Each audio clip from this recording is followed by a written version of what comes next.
नमस्ते sir ji.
Good evening, Riyaz ji.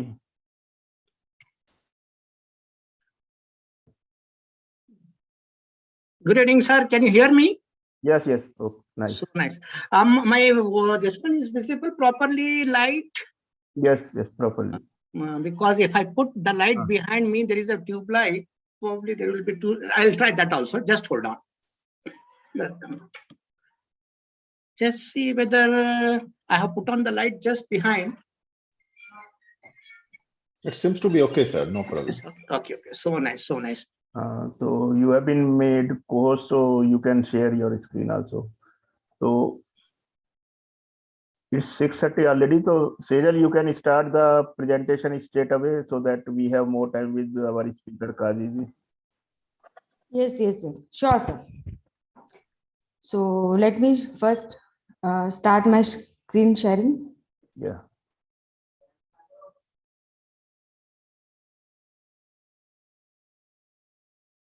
Is my screen visible? Yes, visible. Okay. Okay. So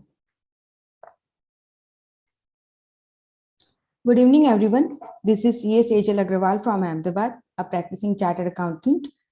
And it's a thank you, Bhave sir and Sandeep sir, to give me opportunity for presenting our presentation. So a very warm welcome from AVP Association. AVP Association is an association which have been formed by our founder member and the president, Mr. Ram Mohan Bhaveji. His sole objective is to work in national interest for professionalizing valuation as vocation. We are having certain tie-ups. First of all, we as an association of valuation professionals are ourselves. Then IIV, India Registered Valuer Foundations, we have tie-up with them also for our CPE hours. And again, we are having tie-up with SME Chambers of India. So what we all need to do to become a member of AVP is just to pay rupees 5,000. That is one-time membership fee, and you can become a member of a group. Any professional who is interested in valuation can become a member. And we are having certain tie-ups that I already shared. We have already more than 155 members as on date. We have already issued 9 news e-letters, and we have already conducted more than 45 webinars. So IIV RVF is an registered valuer foundation recognized by IBBI, and we are having tie-up with them for CP hours. We are again having tie-up with SME Chambers of India that has been working for manufacturing industries. So now the first and foremost question is why to join AVP? First of all, we can get a free webinars. Every 2 webinars each month. We are having a mentoring. We are having a very good mentor, Mr. Ram Mohan Bhaveji, who mentored newly registered valuers. We monthly issue newsletters. We are having networking at national and even at international level also. Then we participate in various committees. You can participate. We have a chance to attend international webinars at a discounted prices. And we have a very good knowledge sharing also. So one more thing I need to add on that if you are a registered valuer and if you join a webinar and you want a CP hours credit, then we need just to pay rupees 1,500 plus GST, and we can pay and we can get credits for CP hours also yearly for attending the webinar. We have already the journey so far we have considered is we have already conducted so many webinars, more than 45 webinars with very different and wide topics. I guess each and every topic has been covered very comprehensively and very widely by very prominent speakers. These are the upcoming webinars that we are going to have. And we can see that we have already fixed the webinars up to 21 October 2022. So for any contacts, for any queries, for any assistance, kindly contact Mr. Ram Mohan Bhaveji, our president, our membership assistants, head resource committee member, Nitin Brahmaji, and our professional development committee member, Mr. Sandeep ji. And now I will warmly welcome our speaker, CMA KM Riyazuddin ji. I would just invite our group member, Mr. Sushil ji, to kindly warm welcome our speaker. I hope you all like it. Thank you. The screen is all yours, Sushil ji. Yes. Hello, friends. Welcome to today's CP program conducted by Association of Valuation Professionals. I am CA Sushil Agarwal from Kolkata. I am one of the founder member of our association. It's indeed my privilege to introduce speaker of the day, Mr. Kaji M. Riyazuddin. Mr. Riyazuddin is a BCom graduate from Karnataka University, is a fellow member of the Institute of Coast Accountants of India. He qualified himself as a certified treasury manager also from the Institute of Chartered Financial Analysts of India. He was earlier in the service. He joined the BPCL, Bharat Petroleum Corporation Limited, Mumbai in September 1982 as an officer and moved up in the organization hierarchy with working in different departments such as shipping, corporate taxation, shared services, treasury, international trade, refinery, project finance, etc. As a speaker, he also participated on Thomson Reuters platform and number of international conferences in India, Singapore, Dubai, or various topics related to global oil market and finance. He has also contributed number of articles in various magazines from time to time. After retirement from BPCL, Mr. Kaji is practicing as a registered valuer, SFA, from August 2021 and also undertaking arbitration assignments. On behalf of our association, again welcome Mr. Kaji Riyazuddin ji for today's deliberation. Thank you, sir. Please. Thank you very much, Sushil. So nice of you, so kind of you for giving introduction. And also my thanks to Sandeep Agarwal Sahab and also, of course, to Ram Mohan Bhabhe Sahab, the mentor. He has been my mentor even before I became valuer. So this is a great event and good evening all. Good evening, everybody. I hope I'm visible. I'm audible. Yes, audible. Yes, sir. Yes, sir. You're very much. Okay. Yeah. I will be sharing my screen. Yeah.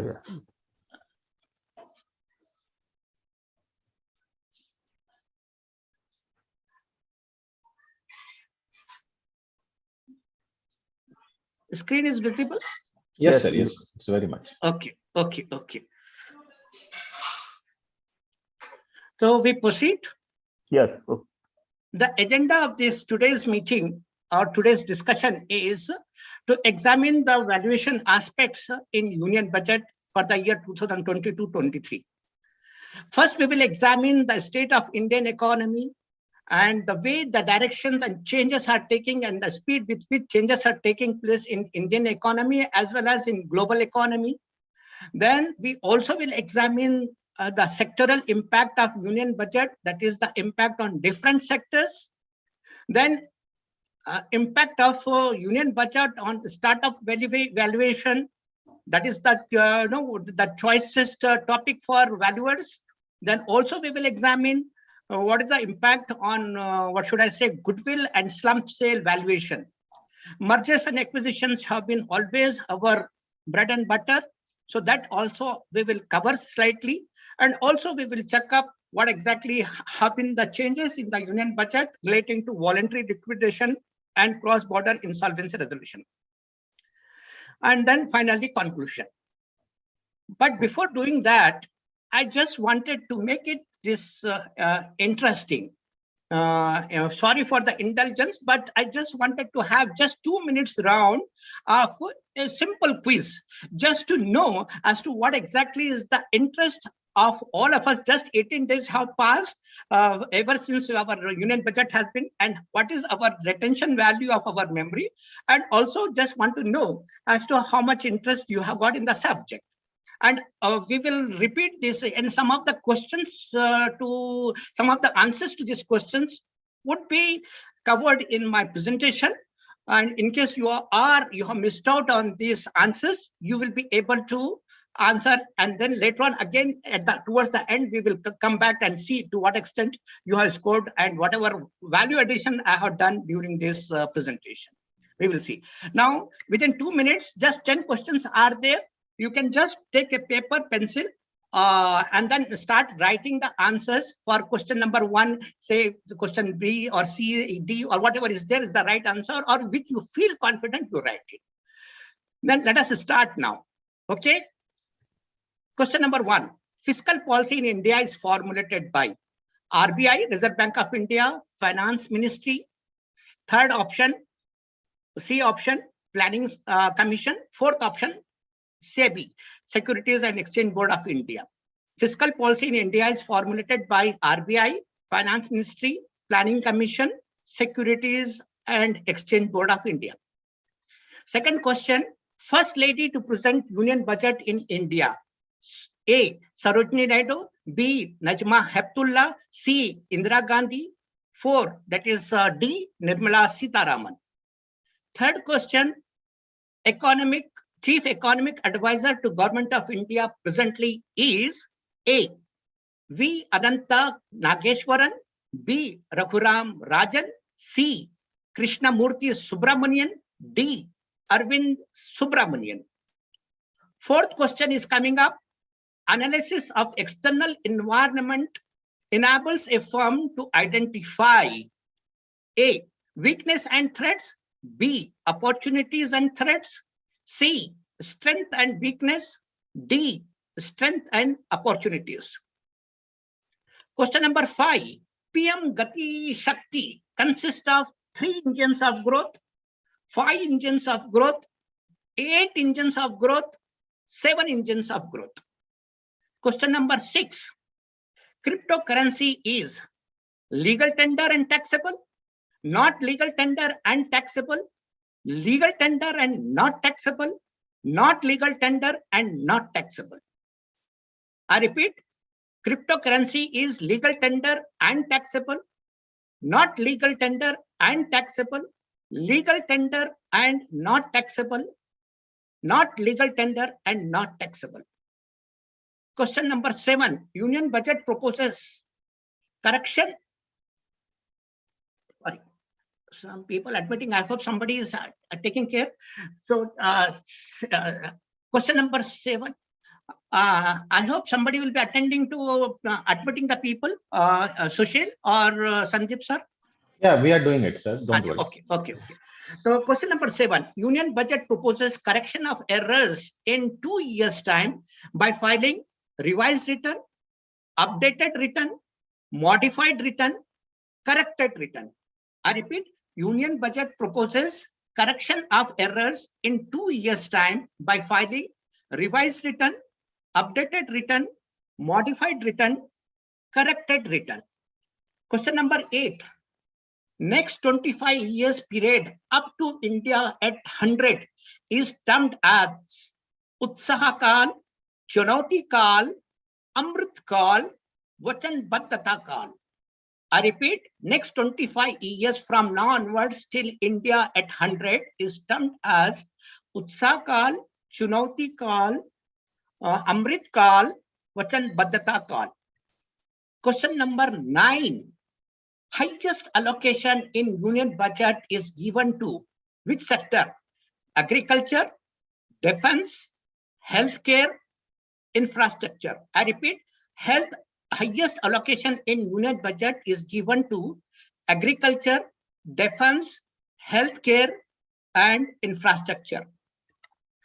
Question number 10, last question. Which one is not introduced in union budget 2022-23? E-passport, Manrega, CBDC, that is central bank digital currency, green bonds. I repeat, which is not introduced in union budget 2022-23? E-passport, Manrega, CBDC, that is digital currency, last, green bonds. These are the 10 questions. I hope most of the answers would be available in the presentation. By chance, we will come back and see to what extent our improvement is there through this presentation. Now, external analysis. We have to undertake economic analysis.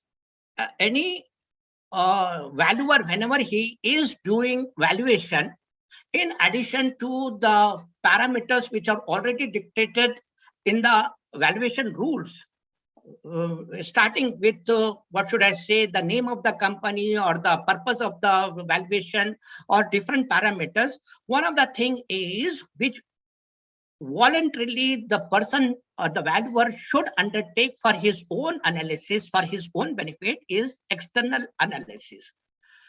So let us see as to how exactly India's position has been in the total world. This is VUCA world. VUCA means highly volatile, ambiguous, and it is complex, and what should I say, very ambiguous, highly volatile.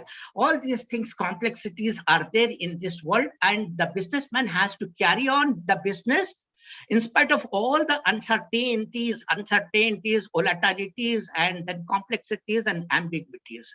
So in this world, if you just see the trend from 2018, 2019, 2020, 2021, and 2022, India has been a great leader in terms of what, right from in 2008.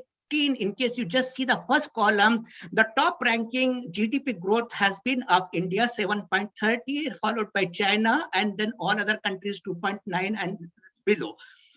Total world GDP was 3.6, whereas in 2009 there was some setback for the simple reason US China trade war used to take place. There was slowdown in the auto sector, and there was economic slowdown.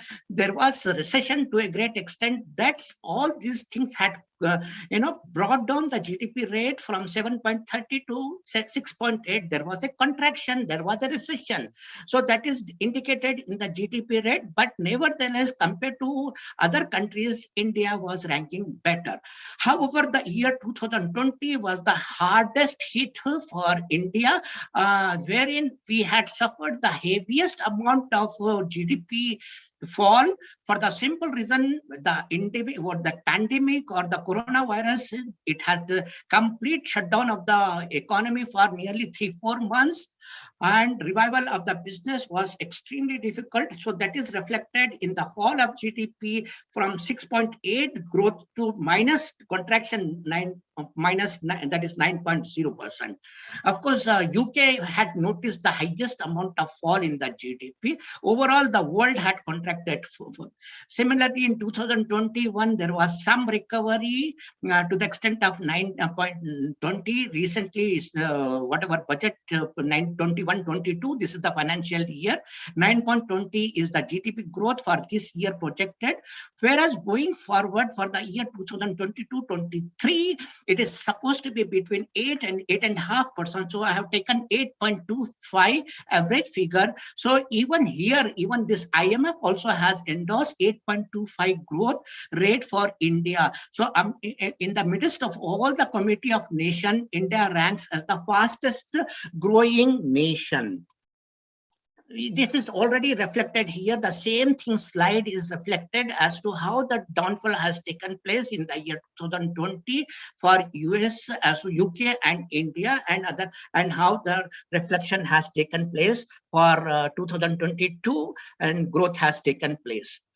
Now we will go forward in India. What exactly for the year 2021-22, agriculture has been consistently a good performance over these 3 years, 2019, 2020, 21, consistently 3.6, 3.9, 4.3. It has been doing very well, whereas industry has taken a back seat last year. Now it is poised for a great growth in the year 2021-22 to the extent of 11.8%. And this is services sector also had last year suffered a huge what should I say, slowdown and or contraction, whether it is hotel or real estate or the entire services sector, transport, everything had suffered. Now there is poised to grow at 8.2. So Indian economy is poised to grow in the year 2021 and supposed to keep the pace in the year 2022-23 also. Now, as a valuer, we need to know what exactly is the winds of change, where exactly how they are blowing, what are the headwinds, which way direction, and accordingly we have to set the sail. We have to set the sail in proper direction, adjust the sails.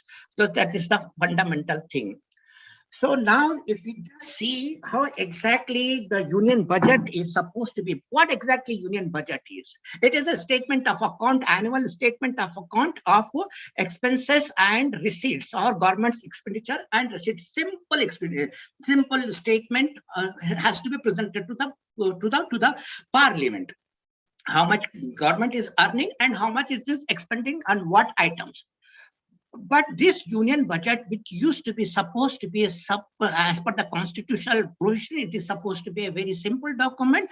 But now from 2019 onwards, what should I say? It is no more a statement of receipts and payment. It has become a vision document. Vision document. When Nirmala Sitharaman presented the budget in 2019, at that time she mentioned, यकीन हो तो कोई रास्ता निकलता है, हवा की यकीन हो तो कोई रास्ता निकलता है, हवा की ओट भी लेकर चिराग जलता है. So with these words she started reform, perform, transform with Asha, Vishwas, Akansha. Very nice vision document. This is started. And it continued कि माना के अंधेरा घना है, माना के अंधेरा घना है, लेकिन दिया जलाना कहाँ मना है. Superb words which set the tone for going forward for the year from 2019 onwards.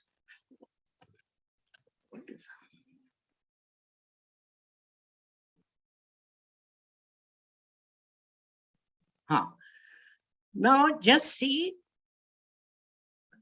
what exactly has been the disruptions taking place.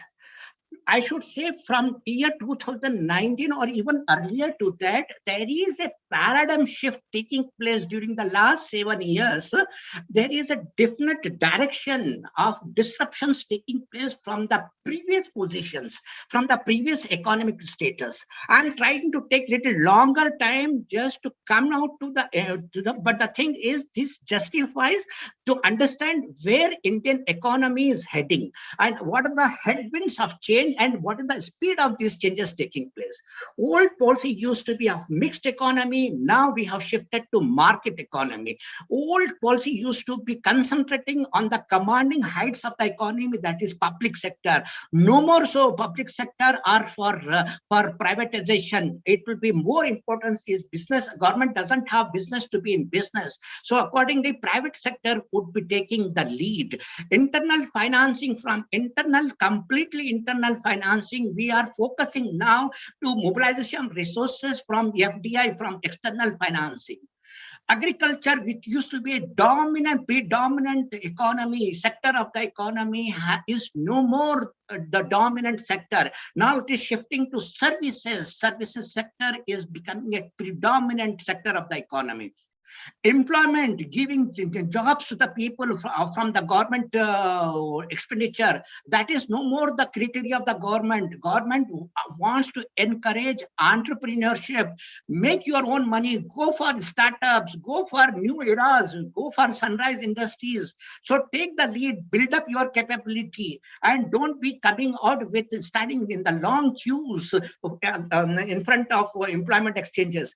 Now another shift, what is taking place is from individual to corporates. Just see, individual rates of taxation have remained 30% plus surcharges, and it goes up to 37%. Sum total of that, the burden can be as much as 40 to 43%. Whereas corporates are given lot of tax benefits, lot of concessions, surcharges are getting reduced, rate of taxes are getting reduced, right from 15%, 22% up to 30%.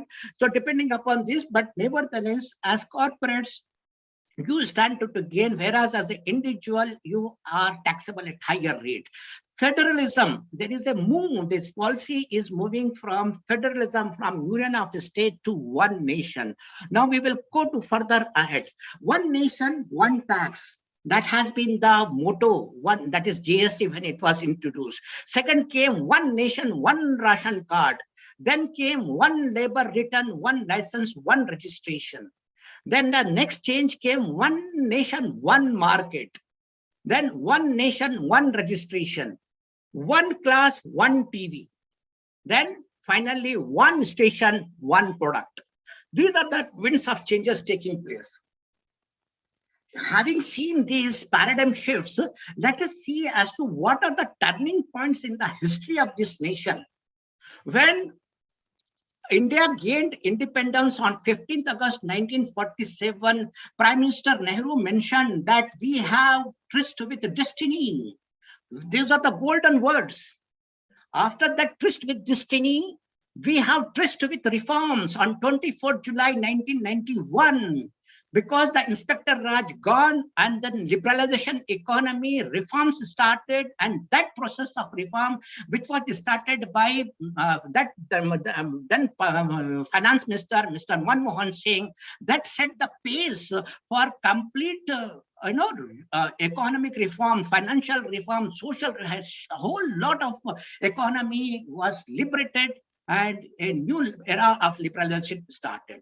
Then 1st July 2017, we have tryst with taxation.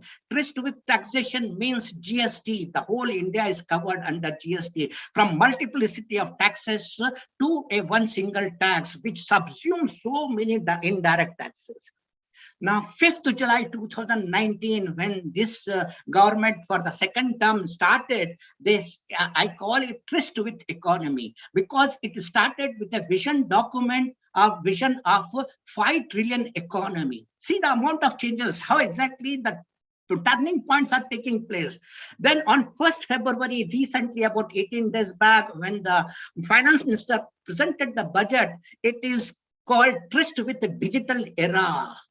It is digital era. The economy is boom for, it is, poised for a great growth, complete digitization, right from government services to private sector services, or multiple, or economy, education, health, infrastructure, railways, you name any sectors of the economy, it is going to play digital era. So it is going to be next era of 25 years, going to be the era of digitization. So it is, the Union Budget has set this, what should I say, long-term budget. It is called India at 100, and it is called, this period of next 25 years is called Amrit Kal. So what are the new things in this budget for the year 2022-23? You have heard certain names which you have not heard at all.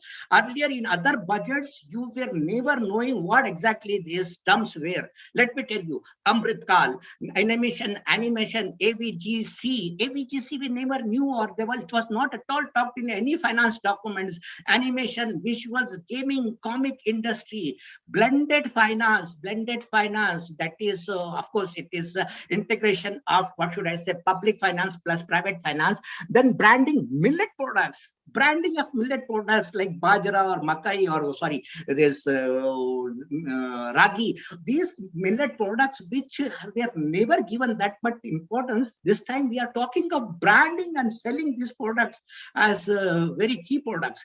Data centers, then digital banking by post offices. My goodness, post offices which we had completely forgotten, and we never, we have forgotten visit post offices. Now they are going for digital banking, and that is the innovative approach of generating business for post offices.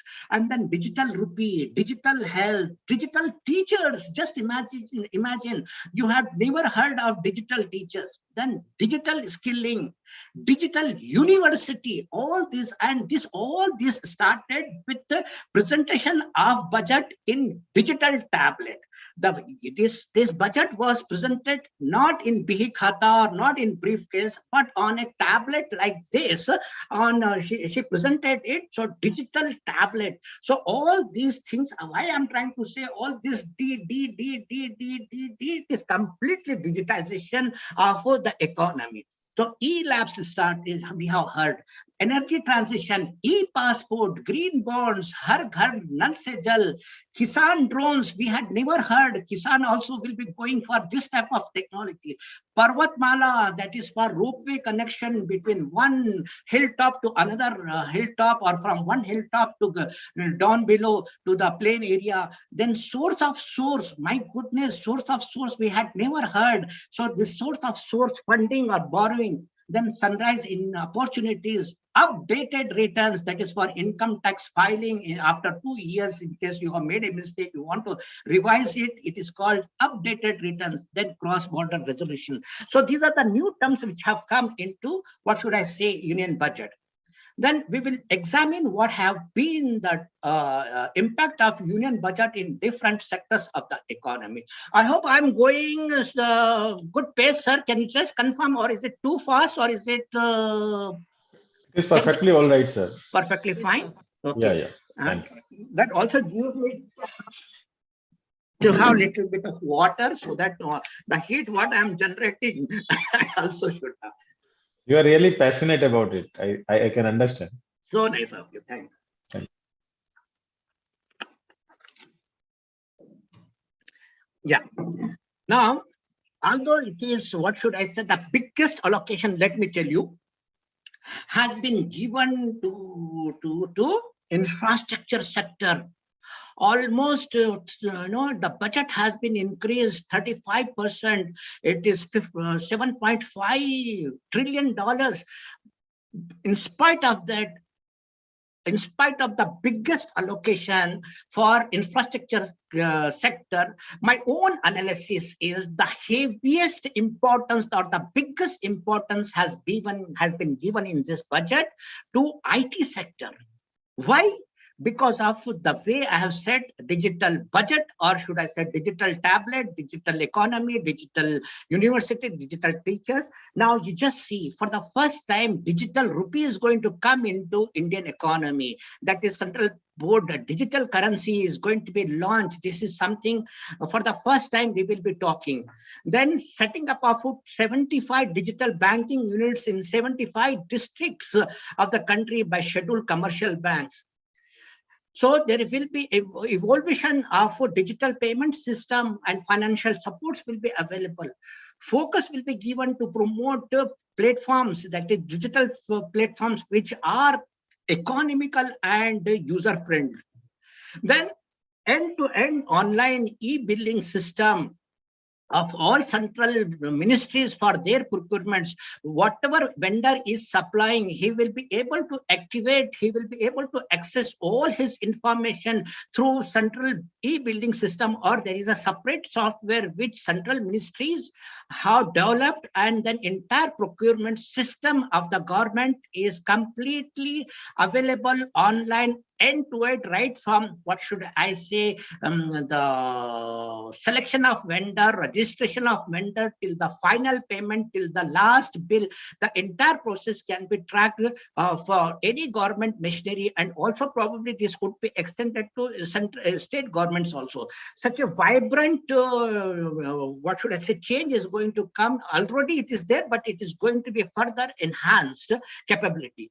And also there is a, what should I say, amazing development is taking place, or at least the budget has provided for optic fiber connectivity across villages and remote areas. Oh God, my goodness, this is a great opportunity for those industries who are into manufacture of optical fibers and associated instruments for connectivity, for improving the connectivity. It is an enormous, what should I say, opportunity.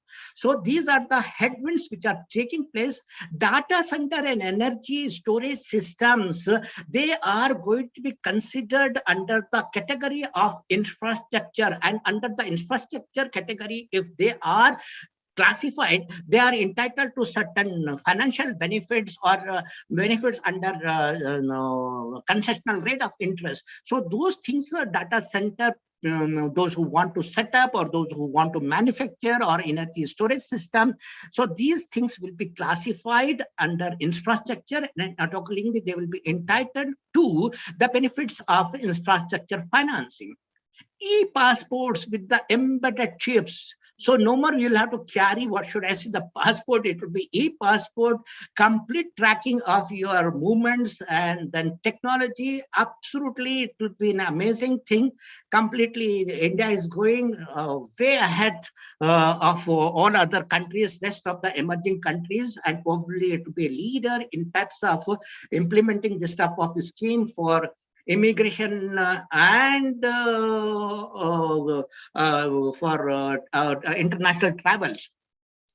Then another important thing is digitization of land records and simply sitting here, you can register your land records for anywhere your property, maybe in Maharashtra or UP or Kerala, wherever you have got that land record centralization, that digitization, it is envisaged. This type of scale of digitization is amazing pace is going to come. If at all it comes, although it is promising, it is looking so beautiful. I am really getting floored by the amount of vision document, whatever it has presented, to the extent all these things already promised. And my only wish is it should come true. It should not remain a pipe dream. It should be a reality. Then, of course, all these companies valuation as registered valuer, when we undertake valuation of what should I say, these companies in IT sector, definitely these factors would be helpful in analyzing, in capturing what should be the growth rate, what should be its analysis, internal analysis, external analysis. This will help us to position and that company or its industry or its peer as to how exactly these things would help in making proper analysis, making proper valuation. Of course, this type of companies, TCS, Infosys, Wipro, they have been leader in IT sector. They will be definitely beneficiary of these steps. Nevertheless, there are other companies who are into this field. They also will be equally benefited. Now, the most important thing in terms of money which the government has spent is almost 35% increase, almost 7.5 lakh crores, that is 7.5 billion, 7,500 billion rupees is going to be spent on capital expenditure for, what should I say, right, for ports, airports, or railways, or logistics support. So 7 key engines are there for PM Gati Shakti infrastructure. These 7 key engines are right, roads, railways, what should I say, ports, airports, then a whole lot of infrastructure, logistic support, waterways. 100 cargo terminals in railways for the next 3 years are planned. Just imagine at such a pace, within 3 years, 100 cargo terminals are going to be coming up. Amazing, this type of things. Infrastructure commitment is there from the government to spend that much money. And I hope those delays, project delays generally do take place, but nevertheless, your intention is to go for commissioning 100 cargo terminals in 3 years. Then capital expenditure, of course, I already told, and 2,000 crores rupees is through innovative financing, multimodal logistics park in 4 locations under PPP model. This is one of the best, what should I say, financing model or data centers and energy storage systems. Already I have mentioned, it is under infrastructure. 8 ropeway project that is connecting the hill stations, about 60 kilometers under PPP model, that is public and private model. It is going to take place. See, another latest changes taking place is SEZ Act, that is Special Economic Zone Act, which was right from last 20 years or 22 years, that is going to be replaced. And of course, this is because Baba Kalyani Committee had submitted its report in 2018 that the efficacy with which this, or the purpose with which SEZ is supposed to meet the objective of export promotion, somewhere they have failed in their performance. Therefore, the government is coming out with some changes in place of the existing act and going to come out with a new piece of legislation so that these export units or 100% export units or this SEZ companies or units would be having a better performance so that they remain focused towards export promotion. And then another thing is spectrum auction for 5G mobile services. This is till now we are used to 4G. Now we are going ahead with 5G mobile services. So spectrum auction is planned in this coming year. So that will be additional thing to watch. And then of course, valuation advantage as a registered valuer, when we look into the companies which are involved into infrastructure sector, there are plenty of companies, vibrant number of companies, but we need to just a few I'm mentioning. First one, of course, is HDFC. What should I say? Steel and cement companies are there. Cummins India, then Conquer India, PNC Infra, ITT Cementation, HG Infra, GR Infra, L&T, banks, Adani Ports, Bharti, Airtel, Indus Tower. There are a number of companies. This is only a selected I have mentioned, but nevertheless, my intention is not to be particular about only, but all the companies which are involved in infrastructure sector, take it for granted with this type of government commitment to spending capital expenditure. All these companies or all these participants in infrastructure, they are poised for a big growth. And accordingly, registered valuers and registered valuer, we have to play our role in factoring in which sector, which company is falling.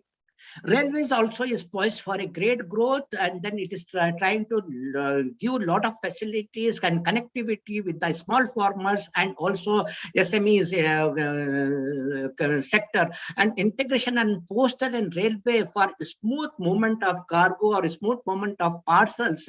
Both will be connected, railway stations and postal services. Then 2,000 kilometers of network will be brought under Kavach.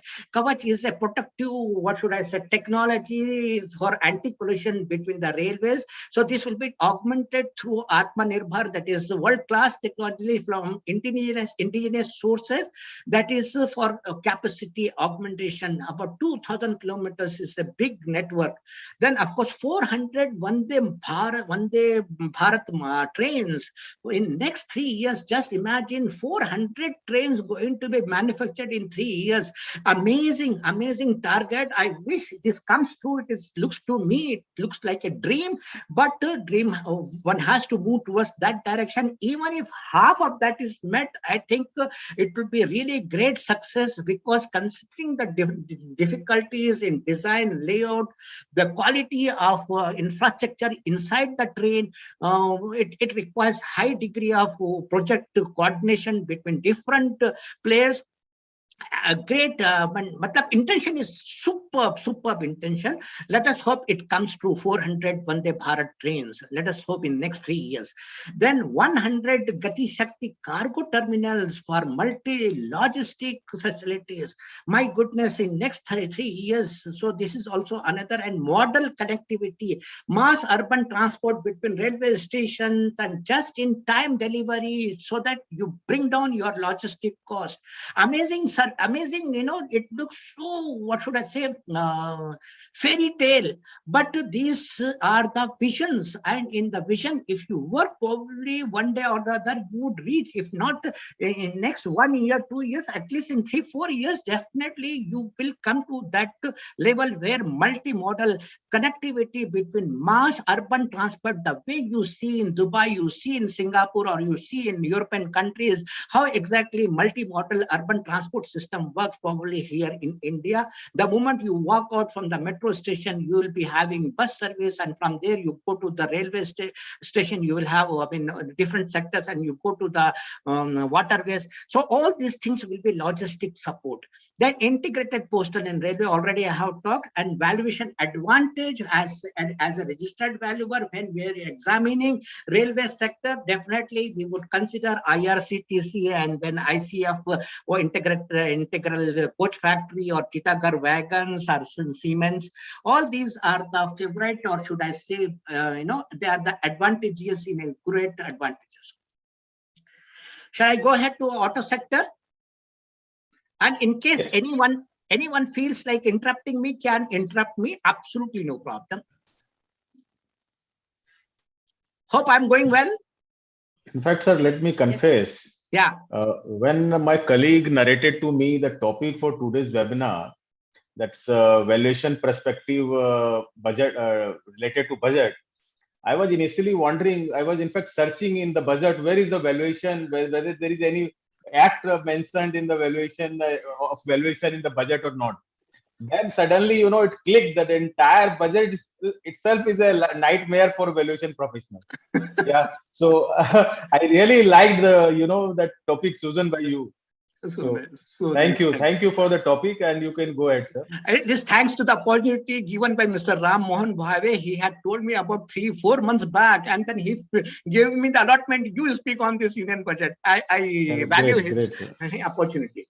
Acha. Yeah, so yeah. now to my great advantage is auto sector is for really great change. Automobile sector, which had taken a back seat in the year 2019, complete slowdown in the economy. Lot of Maruti Suzuki vehicles stranded on the roads, backlog, nothing, no movement, nothing. Now it is poised for a big change. How? Because of this urban connectivity, multimodal connectivity. You just name the infrastructure development, railway connectivity, all these things.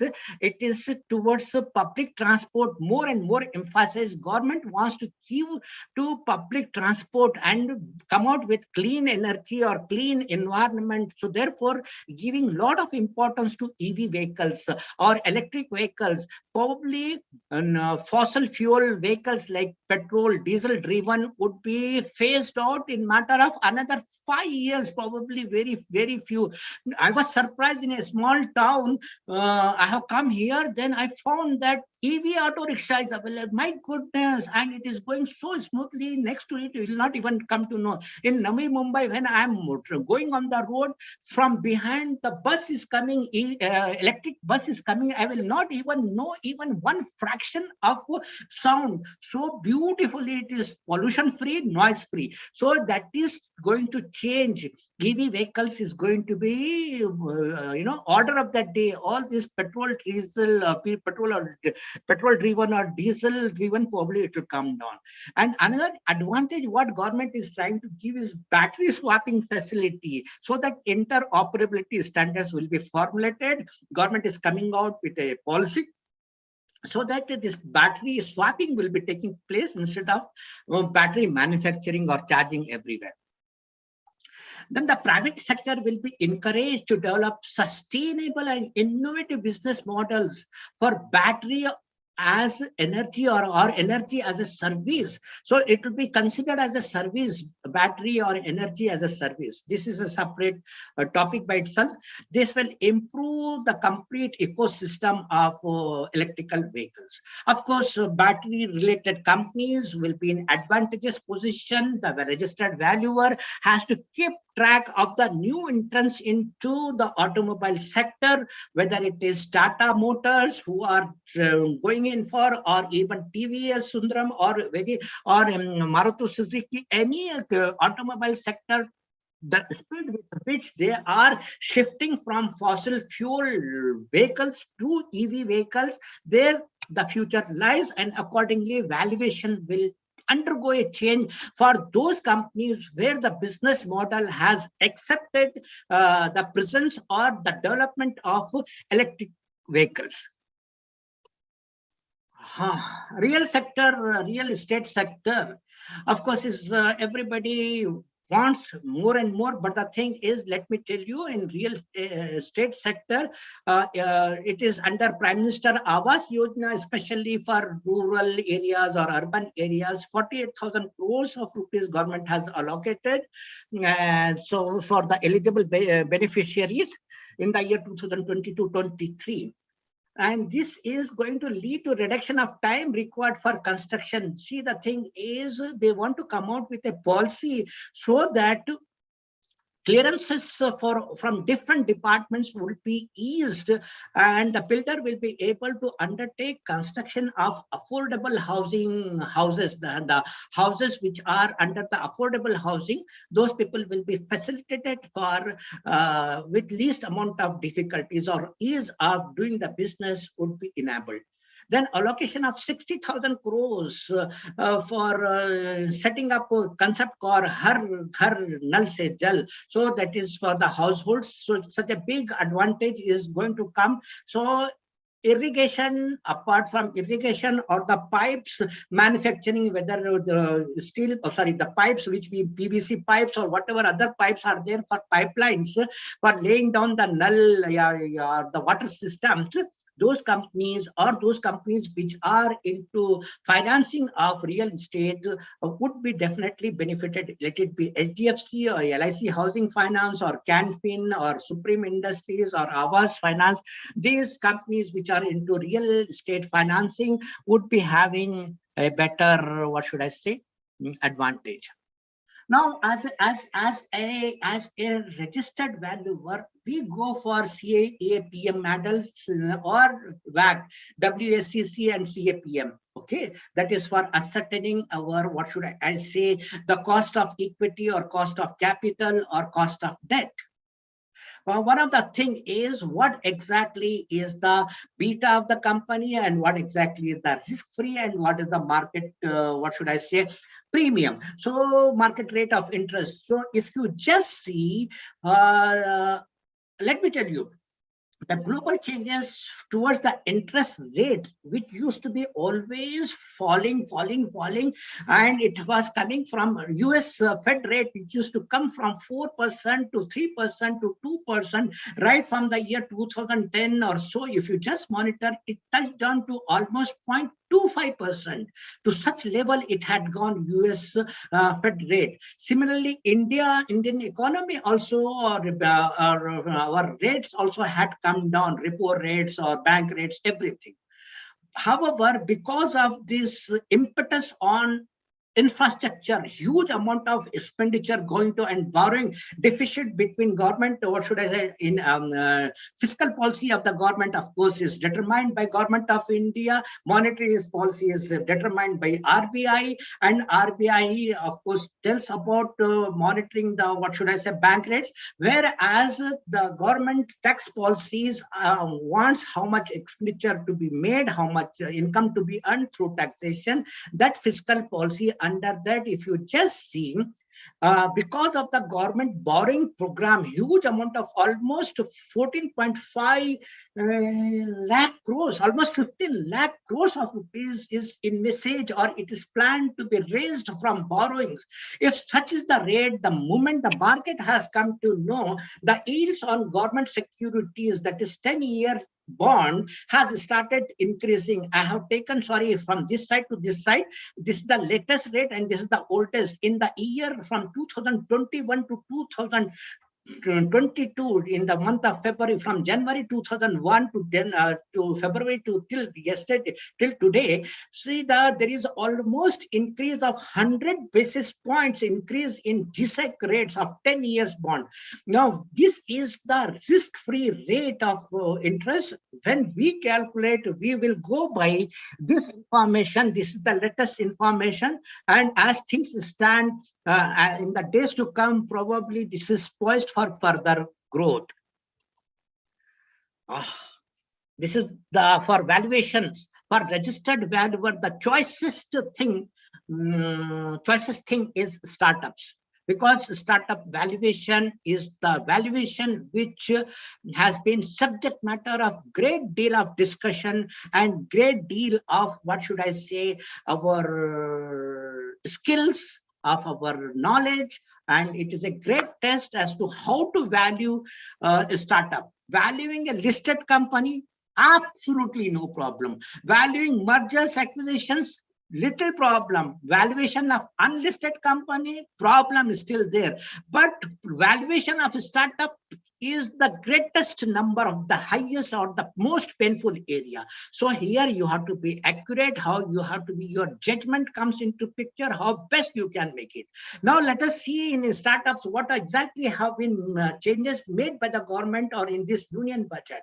The startups which used to get up to 2000, from the year 2016 to 2022, March 2022, whatever were floated or whatever were incorporated, they were entitled to certain benefits for the 3 years. But because of this pandemic, the government has enhanced that period up to March 2023. So this tax holiday or tax incentive for those startups which have started or which have commenced their production or their, for the first 3 years, they are entitled, out of the next out of the 10 years, these are the 3 years, they are entitled to tax holidays. So it is extended by 1 year. So those who are valuing, definitely they have to consider what exactly tax incentives are available. Accordingly, in their cash flows, they will come to know that in the year 2022-23, yes, there is a possibility of taking higher amount of EBITDA or higher amount of EBIT or post-tax benefit. Then startups will be promoted to facilitate drone Shakti and also drone as a service. So this is something, of course, it is an emerging field, and flying drones and operating drones will have its own policy. So these things will be promoted, and then startups will be given some amount of incentive so that they can go into drone Shaktis. And those who are in select ITIs, required courses for skilling will be started just to promote this manufacture or bringing improvement in drones and additional functionalities of drones. Special skilling will be given, training will be given in selected ITIs, then Institute of Technology, then defense R&D, whether it is open for industry, startups and academia, with 25% of defense R&D is earmarked for startups. So those which are in R&D sector, the 25% is reserved for startups. So another thing is, next one is venture capital and private equity invested up to 5.5 lakh crores last year. This has been the level of investment. I know people are investing huge amount in startups. So that scaling up this investment requires complete examination by an expert committee. So government is setting up a committee, expert committee, to analyze the investment in startups, so that more and more youngsters with some dreams in their mind, with some innovative area, can get the guidance under this expert committee report. Next one is long-term capital gains subjected to graded surcharge, which used to go up to 37%. Now it is capped up to 15%. Just imagine this long-term capital gains for startups is capped up to 15%. Previously, it used to be 30. So this information to the registered valuer will be definitely beneficial, that going forward, whatever interest rates or tax rates are there, surcharge, if you include, let him not include 37%, let him consider 15% surcharge. But going by this, all these things look so rosy, so good for startups. But there are certain problems. Two problems are there. One is source of borrowing to be explained. These startups are going to be under the microscope, under completely, what should I say, scanning by the income tax, from where you received the funds, who provided you, that person from where he bought that funds. Although most of the startups will be through the family circle or through some angel investor or from some venture capital, from where that person has funded. So source. And in case it is not, he is not able to give proper explanation, you wouldn't believe the rate of tax will be heavy under Section 68, as much as 60%. This startup will have to pay. So it is going to be heavy. So while examining registered valuer, the startup valuation, he has to not only look into the financial or the financial statement, but he also has to go beyond it and probe certain questions as to from where you borrowed it, whether you are able to satisfy. If you are not able to satisfy right now at the time of valuation or undertaking valuation, he has to discount that tax at the rate of 60%, so that the profit after tax, he is not considering 30% or 15% surcharge, but he has to consider that it is at 60%. So accordingly, the valuer has to come to know, he has to go beyond the financial statements and probe certain more things. So the job of valuer becomes much more important because of these provisions. Another thing which they have introduced is vicarious liability. They have extended for tax dues, not only on the company but also on the directors. So not confined to liquidation. Earlier it used to be confined to liquidation in the event of liquidation only, but now the case is open. In case any tax dues are there, the liability of the directors is hanging on. So those are the unfortunate developments for startups. What are the sunrise opportunities? Sunrise opportunities for artificial intelligence, geospatial systems, drones, semiconductor, space economy, genomics, and pharmaceutical, green energy, clean mobility system. All these are the terms which probably we had not heard, or we had not, now we are going to hear again and again, because this is the sunrise sector. Now, these are not blue ocean. This is the blue ocean industries, sunrise sectors. So supportive policies, light touch regulations, facilitative actions are to build up domestic policies, capacities. Government funding for promotion of research and development in sunrise opportunities. My goodness, along with academia, industry, and public institution, whole lot of importance will be given for development of sunrise opportunities. Naturally, this would be coming through blended finance. Blended finance means some 20% would be by the government and about 80% from different private sectors, so that they evolve sunrise sector in terms of climate action, deep technology, digital economy, pharma, and agri-tech. So these are the terms for sunrise opportunities. Valuer has to take into account these sunrise opportunities. My goodness, another new opportunities for the valuer is ropeway development. Ropeway, which hardly used to be of any importance, but now 60 kilometers ropeway, that too at hill stations, and poised for a great growth for tourism, not only for transportation of locals, but also to give a push to the tourism. It is going, so tourism industry is going to take a good, what should I say, benefit. AVGC, what is this AVGC? My goodness, animation, visual, and gaming, and then comic. This I think we had never heard. Now it is going to come a big boost. So separate committee is going to take place to evolve policies for this industry. Is it okay, sir? Acha, so how much time I have, sir? I think I'm running out of my time. I hope 7:30, still I have got time. So now newly incorporated manufacturing companies, newly incorporated, I'll give of course separate time, half an hour we will keep for good discussion. It will be interesting and much more.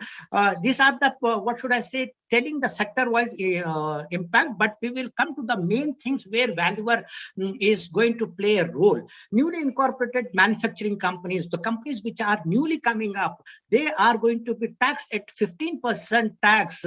Concessional rate is there for newly incorporated. Then this is likely, and then proposed to extend the last date for commencement of manufacturing or production till 31st March 2023. So it used to be till 2023. Now it is going to be extended till 31st March 2024.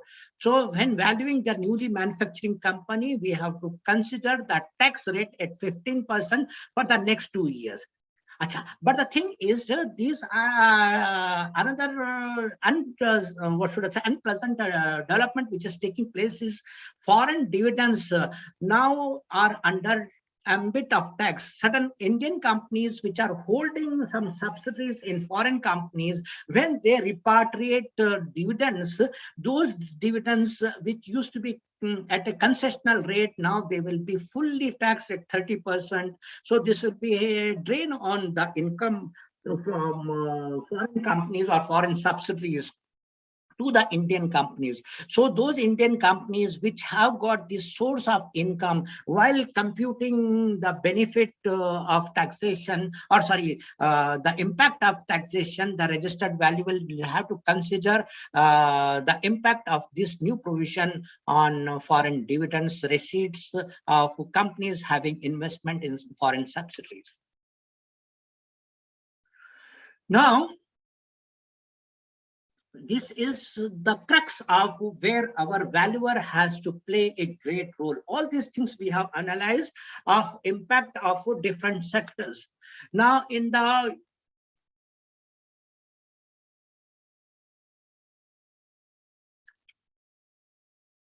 sorry for the interruption. Now, what all changes are there? Certain changes which are impacting the valuation. See, these things one has to go through very carefully. Budget document, when you read it, or budget speech, you read it, you will not understand whether there is any impact. Only when you go through the details, and the devil remains in the details. When you go through that, and from a look from the eyes of a registered valuer, when you look into it, then you come to know, my goodness, there are so many things in the union budget for the registered valuer, so many things on the plate. Now we will go. I hope it is clear, visible. Yes, sir. Yes, sir. Very much. Because slightly the what should I say, fonts are not bold. Achha. Now, what exactly digital? The thing is, this digital asset. Government has introduced for the first time digital, what should I say, tax on digital currency or virtual digital assets. All these years, it has escaped for some reason, or people were not knowing whether it should be classified under business income or other sources of income. Whoever wanted to pay, they have paid some tax on their own assessment. However, government has now come out with a clear mandate that it will be taxed at 30% plus, of course, surcharges, whatever is there, and it will, whatever capital gains are there, on that only cost of acquisition would be deducted. Balance amount, complete amount would be taxed without further set off or without any carry forward.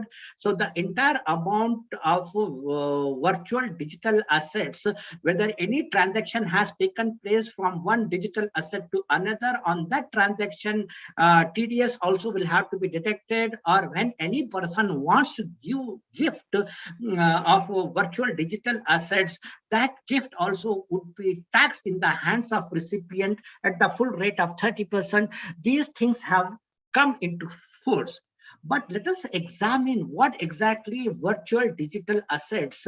Virtual digital assets, of course, is defined as any information code, number, or token not being Indian currency or foreign currency. So this is first thing is, it is not Indian currency, but it is an information or code or number. Second is, it is generated through cryptographic means or otherwise by whatever name called, through blockchain technology or whatever name it is, mining of those coins taking place, or crypto mining is taking place, whatever name, providing digital representation of value exchange with or without consideration. So it is considered as having some exchange value. So that whether it is called Bitcoin or whether any cryptocurrency, so it is value exchange, whether for consideration or without consideration, but it is in digital format, with the promise or representation of having inherent value or function as a store of value or a unit of account, including its use in any financial transaction or investment, but not limited to investment scheme. Generally, people invest money, huge amount of investment. Those people who have investment, almost, I think, I understand, all people have invested hugely, almost 75 crores of rupees, or no, 75 lakh crores rupees, I think people have invested. Almost there is a craze to invest in these bitcoins and digital assets. There has been a craze. So this type of transaction, purely with the intention of reaping the benefits of investment, short-term investment or long-term investment, that is taking place, and can be transferred, stored or traded electronically. Further, non-fungible tokens, NFTs, and other token of similar nature are included in the definition, and the government has kept this definition so wide. At any time the government can go on adding and define what exactly is virtual digital asset. So this digital currency, till now, let me also tell you, government has started taxing it, but taxing doesn't mean it is a legal tender. It is not a valid currency. It doesn't have official backing. It is not issued by government of India, nor is it issued by any government of foreign country. So it is being traded, but that doesn't mean it is backed by government of India. So it is not a legal tender, but although it is taxable. Now we continue. It is now as a registered valuer. Government says what it says. It is virtual digital asset. Now we are valuers. We are having valuation under 3 class of assets: land and building, plant and machinery, and then financial assets or securities. So in any of these 3 things, it should fall. Does it fall in land and building? No. Outright no. Does it fall plant and machinery? Outright no. Does it fall in financial assets? Does it fall under securities? Now we'll have to examine under only this 3rd category. We will have to analyze: is it a financial asset? Is it a securities? Is it an equity, or is it a debt instrument? Is it a physical asset, or is it intangible asset? Probably it is not a physical asset, it is only a digital. So the thing is, generally asset is employed in any business in order to make use of it in business operation to bring out something for the profitable operation of the company. That is the asset. Whereas this one, no company or no firm would employ for the purpose of generating any surplus or from utilizing this. So this is it is not a physical asset, it is only digital. But whether it is intangible asset, possibility is there can be debate that it is not a physical, but some people can take valuation, registered valuers can take some people can take a view that it is falls under the definition of intangible asset because it does exist in the books of account and it is invested, but does it fall under the category of intangible asset? Now for that, let us see Index 38 for intangible asset. What it says in intangible asset is an identifiable non-monetary asset without physical substance. So here, is it identified and it is used for acquisition, development, maintenance, or enhancement of intangible resources such as scientific or technical knowledge, design and implementation of new process or systems, licenses, intellectual property, market knowledge, and trademarks, that is including brand names and publishing titles. I have taken it from, what should I say, in section Index 38. And also further, it says that intangible assets shall be recognized if and only if, first, it is probable that the expected future economic benefits that are attributable to the asset will flow to that entity, and that the cost of asset can be measured reliably. And then para 22, it says an entity shall assess the probability of expected future economic benefits using reasonable and supportable assumptions that represent management's best estimate of the set of economic conditions that will exist over the useful life of the asset. See, these things are very, very important, whether it fits into that definition, whether it is measurable, whether it can be recognized in the books of account, and whether it fits into the definition, whether it fits into further explanation. Is it a technical knowledge? Is it a brand image? Whether it is a technical know-how or whether it is a trademark? None of these things. So how can we say that it is intangible asset? We cannot reasonably expected that because of this so much of benefit will flow from this intangible asset. We cannot measure also, and we are not sure what exactly is the cost of this intangible, because it is fluctuating. One day the headline news come, it will go up, and next day it can come down as much as 20%, 30%. So with no reasonable certainty, no valuer will be able to ascertain what is the value of that asset. So it is a very risky area if anybody registered valuer is trying to, what should I say, undertake valuation of virtual digital asset. Take it for granted you are, I should not say, you are inviting problem for yourself. Then the most important thing is this cryptic coins or crypto currency or virtual digital assets. They are not backed by, although they have got exchange value, you give that coin from one person to another, you send it, absolutely no problem, but it is not backed by the Government of India, or it is not backed by central bank. It is not a legal tender. So a promise to pay doesn't exist. You don't have the credit worthiness or standing of the issuer. Who is the main issuer of this? Somewhere he is sitting somewhere in UK or Dubai or Mauritius, where that person is sitting. Who has issued that digital asset? We don't know. Will he give us back the worth of that $100? He cannot. He will not. He will not be able to give it. So in that case, it is a handicapped currency. I should not say with respect to physically challenged. It is a limping, what should I say, limping currency. It is having a serious setback, serious, it is an asset which is, what should I say, physically challenged or handicapped. This one lame, or it is limping currency. So valuing a limping currency or valuing a lame asset, it doesn't behave well with us. So then promise of value, whether it is whether value in going concern or value in liquidation, just see value in liquidation of course is zero. Value in going as a going concern, even if we undertake, how long can we value it, with what certainty?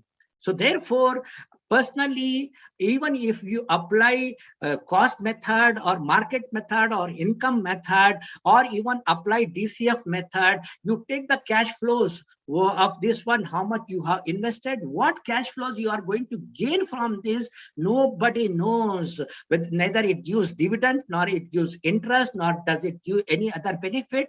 And that case 0, 0, 0, 0, 0, 0, the sum total of DCF technique minus this figure, the entire thing is lost. So it is value will be zero. So there is no cash flow at all. Cash outflow is there, but cash inflow is not there. So this is highly risky area for the registered valuer to undertake. I hope none of the companies have invested, at least those which are listed company, but some private or firms might have done it. But valuing such assets is fraught with lot of risk to the value. Sir, I have a query. Sir, I have a query on the valuation of these virtual digital assets. For example, blockchain and other things. Many company in foreign locations, they are already dealing in it. So, although there is no IFRS on that on valuation of virtual digital assets, but how they are showing in their books of accounts, how they are disclosing it in financial statement. Do you have any data, sir? Well, I have not examined what should I say, the financial statements of the foreign companies. At least in India, not a single company has displayed these assets in its balance sheet. So only when IFRS doesn't have any recognition, nor India has got any recognition, nor Government of India has issued any direction. RBI also has not given, even Institute of Chartered Accountants has not given any guideline for evaluation this. So this remains a dark area. Please, as long as you are in India, don't forget, don't consider whatever other countries might have done it, whatever foreign companies might have done, but take it for granted implanted in India unless the clarity comes or unless valuation standards provide and you get some protection for the risk that you are undertaking for valuation these assets, so-called digital assets, virtual digital. I consider that it is not at all an asset. It is a big liability for the registered valuer. Shall I go ahead, sir? Yes, sir. Yes, sir. Thank you.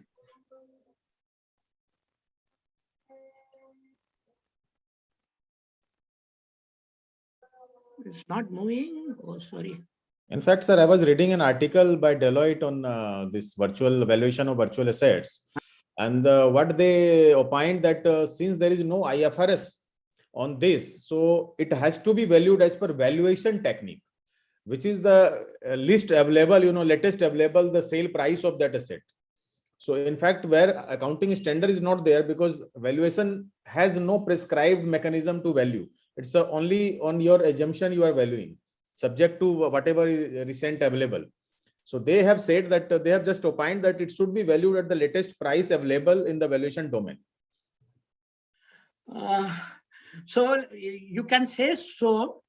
There should be an exchange and it should be available. And there should again, sir, there is no exchange. Again, there is no exchange as of now. So no, Google is the exchange. So if you consider on the Google, yes, so what is the reliability of that, and who is going to, whether Wazir X is going to take the lead for attestating that it is a value as on this date? Only on mere Google search, if you are doing it, you are taking a big risk for yourself, sir. But you can disclose, sir. You can disclose the basis of your assumption. Because unless there is anything concrete available, that assumption was an area for a big discussion. We can have separate round of discussion wherein I alone will not be able to, but we need diggage people who have got expertise on this matter, who can really probe into it, and it calls for a 1 hour discussion. This whether to tax, whether not to, whether to consider as an asset. First thing is, and whether what is the liability that our registered valuer is undertaking for valuing this so-called asset, which becomes a big liability to him. Yes, correct. Thank you. Acha. Now the thing is, next one is we will examine what exactly have been the changes in IPC code, wherein IPC, when we have got close connectivity, IPC and valuer, registered valuer and insolvency professional have to go together. So what the assignment insolvency professional gives, we have to undertake. So we will come to know what changes have been taken place, minor changes, of course.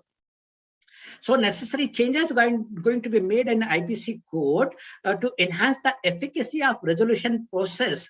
Probably their government is going to come out with some minor tinkering so that there is the entire resolution systems becomes much more efficient and much more builds up more efficacy. And also it is going to process, or should I say facilitate, cross-border insolvency resolution. Till now we were confined only to domestic matters of insolvency. Now, what should I say? Insolvency professional, apart from considering the insolvency or bankruptcy of Indian companies, will be able to consider international or cross-border insolvency resolution process. So those norms are going to come. Let us keep watch. Whenever it comes, then accordingly we can fine-tune our response to it as a registered valuer. Then currently there are several instances where revenue authorities continue to ask for payments of outstanding demands, even where these were reduced or waived by NCLT. So now the thing is, NCLT gives adjudicating order. So the revenue authorities keep demanding or raising some or the other tax notices. Now the procedure quoted to reduce such tax demand from outstanding demand register. So to some extent, there would be relief given to the companies which are under insolvency and bankruptcy resolution, so that the tax demands would not be considered where NCLT has passed adjudicating order. That is one. Then amendment will take place from April 2022. These are the things which are taking place in insolvency. Sir, And two of the participants had raised their hand. Can I ask yes, them? yes. Okay. First, Sangeeta Parmar ji. Thank you, sir. Yes. Sir, it is a question regarding cryptocurrencies, as we are talking that how to value them. As I am dealing with a little bit in this, so I got to know there are many exchanges on which one cryptocurrency can be listed. And if we see the price movement over each exchange, they are almost equal, whether it's in INR or whether it's in USD. So if we want to value, it's my suggestion, it's my understanding only. So we can see one cryptocurrency can be listed more than on 20 exchanges. So we can take value from each exchange and can average it out to reach a value to be shown on the balance sheet date. As you asked that some foreign companies are maintaining or dealing in cryptos, so we can do that also as a mark to market, as we read in our other securities. Very well, madam. Thank you very much. You have rightly pointed out that the rates are available of cryptocurrencies on different exchanges. I do agree. A lot of exchanges. So fair valuation principles will have to apply, which is the principal market, whether the all those tests, whether buyers and sellers have the knowledge, they have got the freedom, and price is the only consideration, no transaction cost, no transportation cost, all those things. And as per the principles of fair value definition, yes, we can take into consideration that there exists market and different markets, so the rates are available on a particular day, and the rates do change every day like any other commodity. The rates are changing, whether it is share market or whether any commodity market, whether it is crude market or whether it is any other market or metals market. Rates do change, and those rates are published or available on exchanges, and you can consider that these are the principal markets where buyers and sellers are available and price is determined. Prices are determined in at an arm's length. So that is the principle. Considering this fair value proposition, yes, you can consider, and in case there are different, you have to consider which is the nearest market, which is the principal market. No point taking the market of Singapore or London or Mauritius. We have to consider which is available in India, whether it is WazirX or something. So you can consider and average out to determine that it is the value for this one. So that is the value available as on that date. As we seen on the recent transactions, and we are talking about crypto, so maximum volume is on foreign exchanges like Biocoin Indian, WazirX Indian. There's not much value of transaction. So in that case, we can consider foreign exchange also.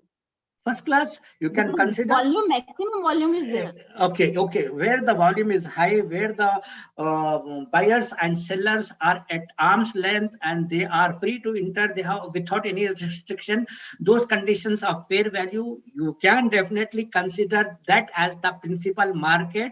And in case the principal market is not available, the next best you can consider. But anyhow, since you have mentioned that foreign for exchange is, you may consider that and as the principal market. Applying those principles, yes, I am fully agreeable, but I'm telling you, yes, it is possible that you can take a chance and consider. Only thing is, as I mentioned earlier, you are taking a big risk in valuing it. because what valuation technique you will consider, under which head you will consider, what approach you will apply, what cash flows you will take, and whether it is an investment or whether it is an asset. All those things, it requires huge level of discussion.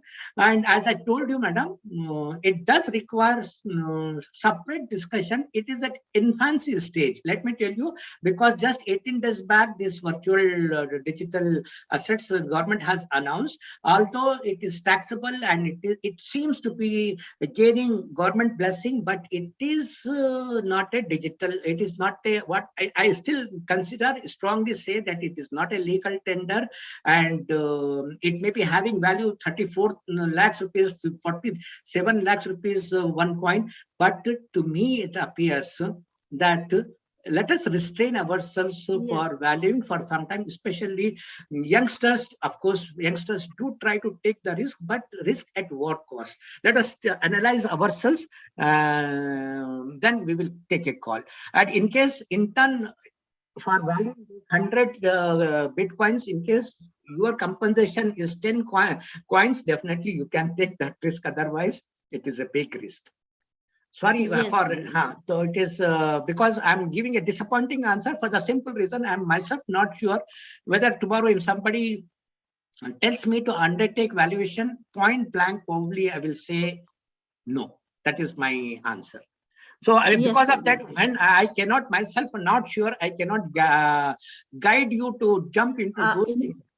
Sorry. No, sir, I'm not saying we should value like this, but I'm just suggesting that it can be a way out, or we can try. I do agree. Your point fully noted. Then shall we go to the next question? Some other, I think another question was there.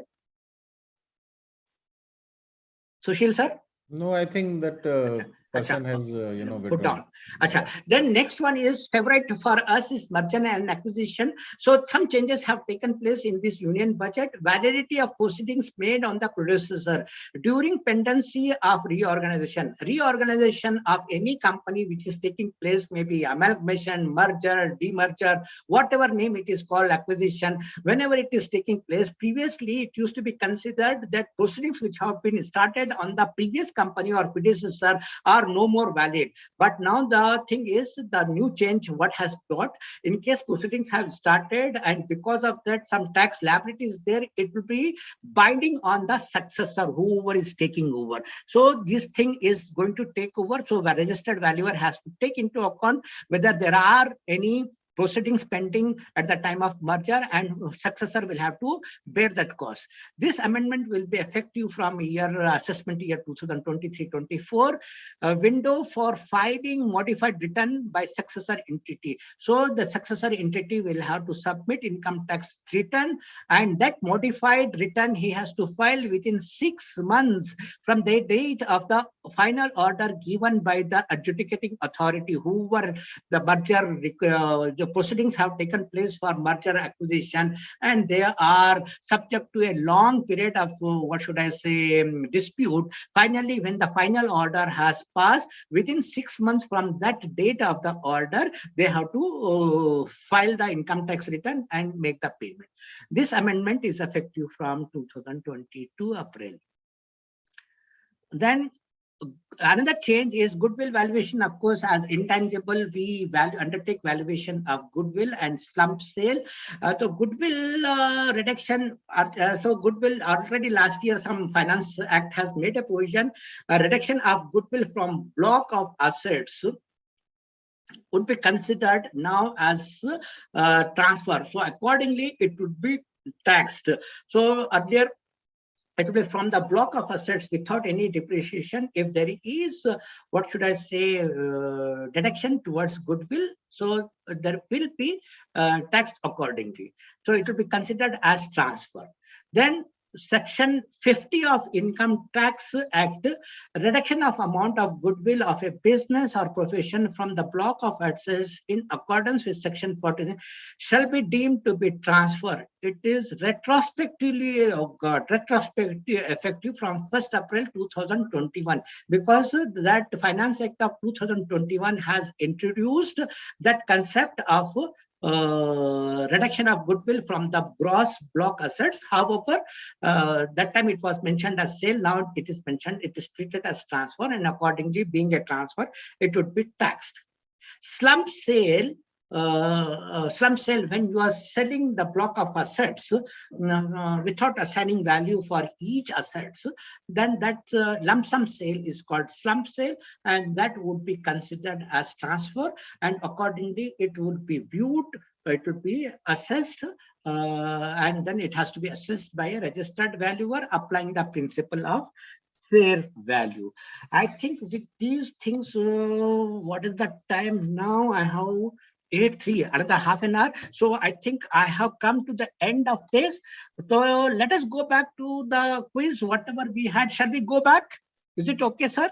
Sure, Or sure, sir. was it Yeah. interesting? I hope so. If that is so, let us quickly go back. What were the, and in case whatever presentation I have given, out of that, I'm just giving you 1 minute to just look into it. What were the questions, and see whether any improvement or any changes you are going to make in your answers. Oh, sorry, home. So in that, I'm going.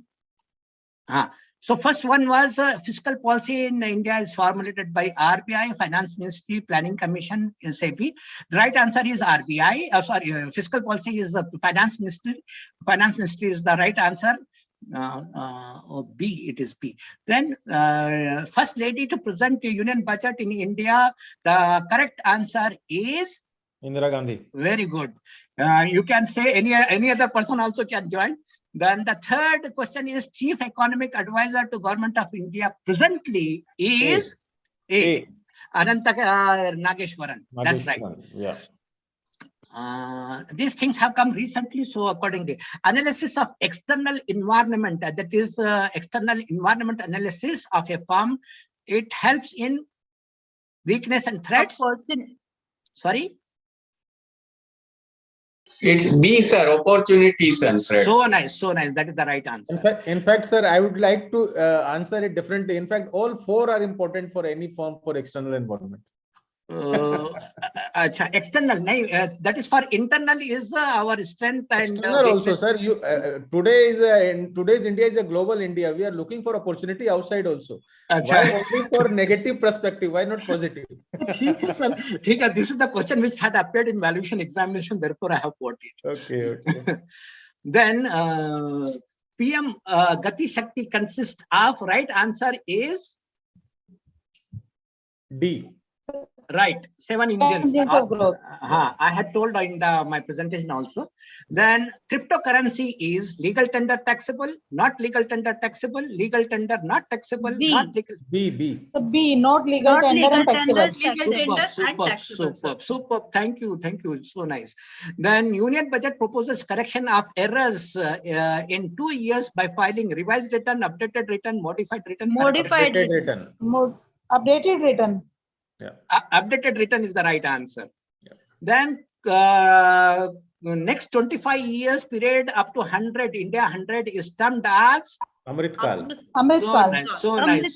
So nice. I think everybody is familiar. Then highest allocation in union budget given to infrastructure. So nice. So I hope these questions are good. Which one is introduced in? Which one is not introduced in union budget 2020? Manrega. That is the right answer. So the credit goes to all of you for giving the right answers, and you can pat yourself for giving the right answers. Of course, in case it had been a physical meeting, I would have given a chocolate for the right answers. Great, sir. Thank you. So this is what it is. I think I'm coming towards the end of it. Yes, I have come to the end of it. So thank you very much indeed for a great opportunity. Sushil, I think you have done wonderful.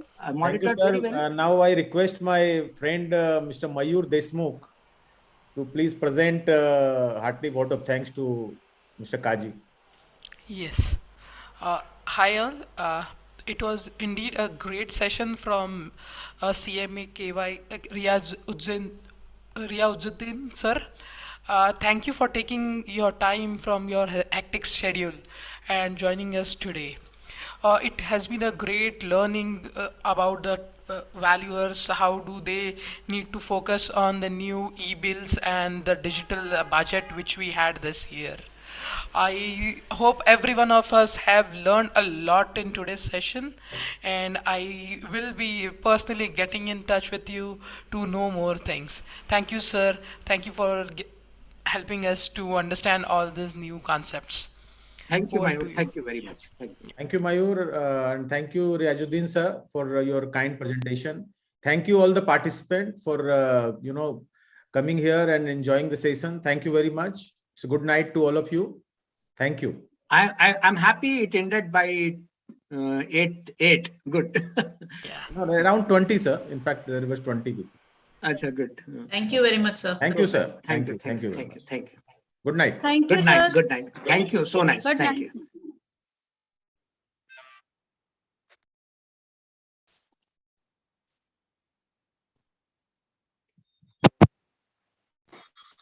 you.